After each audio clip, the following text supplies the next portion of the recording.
Hi! Welcome to Holy Time TV. Before we start, smash that subscribe button for more videos like this in the future. Chapter 7 Gratitude. Gratitude alone can keep you looking toward the all, and prevent you from falling into the error of thinking of the supply as limited. And to do that would be fatal to your hopes. There is a law of gratitude, and it is absolutely necessary that you should observe the law if you are to get the results you seek. Also, faith is born of gratitude. The grateful mind continually expects good things, and expectation becomes faith. The reaction of gratitude upon one's own mind produces faith, and every outing wave of grateful thanksgiving increases faith. Chapter 8 Thinking in the Certain Way. That clear mental picture you must have continually in mind, as the sailor has in mind the port toward which he is sailing the ship. You must keep your face toward it all the time. You must no more lose sight of it than the steersman loses sight of the compass. Behind your clear vision must be the purpose to realize it, to bring it out in tangible expression. And behind this purpose must be an invincible and unwavering faith that the thing is already yours, that it is at hand, and you have only to take possession of it. Whatsoever things ye ask for when ye pray, believe that ye receive them, and ye shall have them. Said Jesus. The man who can sincerely thank God for the things which as yet he owns only in imagination, has real faith. He will get rich. He will cause the creation of whatsoever he wants. Think and speak of all the things you have asked for in terms of actual present ownership. Imagine an environment and a financial condition exactly as you want them, and live all the time in imaginary environment and financial condition. Chapter 9 How to Use the Will. To get rich, you need only to use your willpower upon yourself.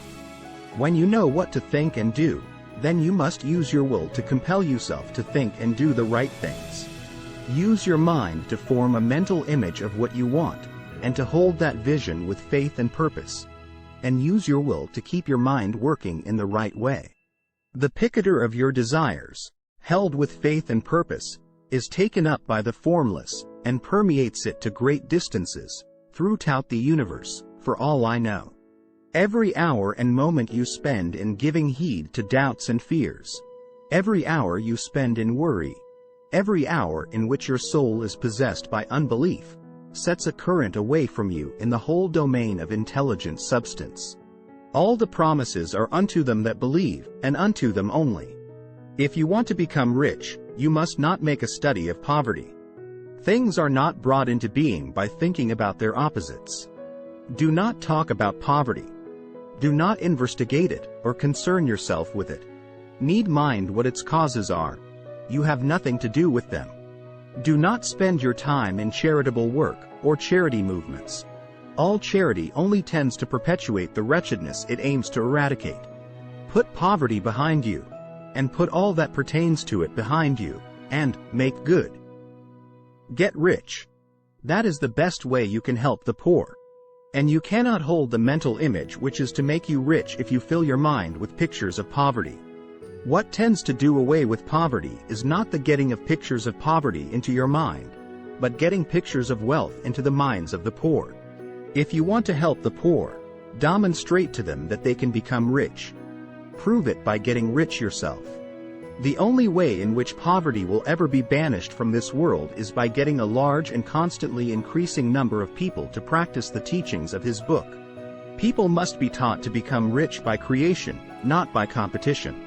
Use your willpower to keep your mind off the subject of poverty, and to keep it fixed with faith and purpose on the vision of what you want. Chapter 10 Further Use of the Will. Do not tell of your past troubles of a financial nature. If you have had them, do not think of them at all. Do not tell of the poverty of your parents, or the hardships of your early life. To do any of these things is to mentally class yourself with the poor for the time being, and it will certainly check the movement of things in your direction. Do not read religious books which tell you that the world is soon coming to an end. And do not read the writing of muckrakers and pessimistic philosophers who tell you that it is going to the evil. The world is not going to the devil. It is going to God. It is wonderful becoming. You should interest yourself in the world's becoming rich. Think of the riches the world is coming into, instead of the poverty it is growing out of. And bear in mind that the only way in which you can assist the world in growing rich is by growing rich yourself through the creative method, not the competitive one. I say that you are to give your whole time and mind and thought to riches. It does not follow that you are to buy sordid or mean. To become really rich is the noblest aim you can have in life, for it includes everything else. Only those who are emancipated from financial worry, and who have the means to live a carefree existence and follow hygienic practices, can have and retain health. The very best thing you can do for the whole world is to make the most of yourself. You can serve God and man in no more effective way than by getting rich. That is, if you get rich by the creative method and not by the competitive one. Read this book every day. Keep it with you. Commit it to memory, and do not think about other systems and theories. After you have made good and become rich, you may study other systems as much as you please. But until you are quite sure that you have gained what you want, do not read anything on this line but this book, unless it be the authors mentioned in the preface. And read only the most optimistic comments on the world's news, those in harmony with your picture.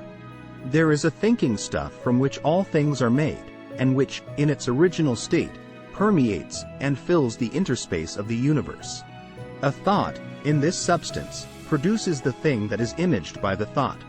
Man can form things in his thought, and, by impressing this thought upon formless substance, can cause the thing he thinks about to be created. In order to do this, man must pass from the competitive to the creative mind. He must form a clear mental picture of the things he wants, and hold this picture in his thoughts with the fixed purpose to get what he wants, and the unwavering faith that he does get what he wants, causing his mind against all that may tend to shake his purpose, dim his vision, or quench. If you liked this video, don't forget hit that like button, and subscribe to this channel for more videos like this in the future. See you in the next video. Thanks for watching.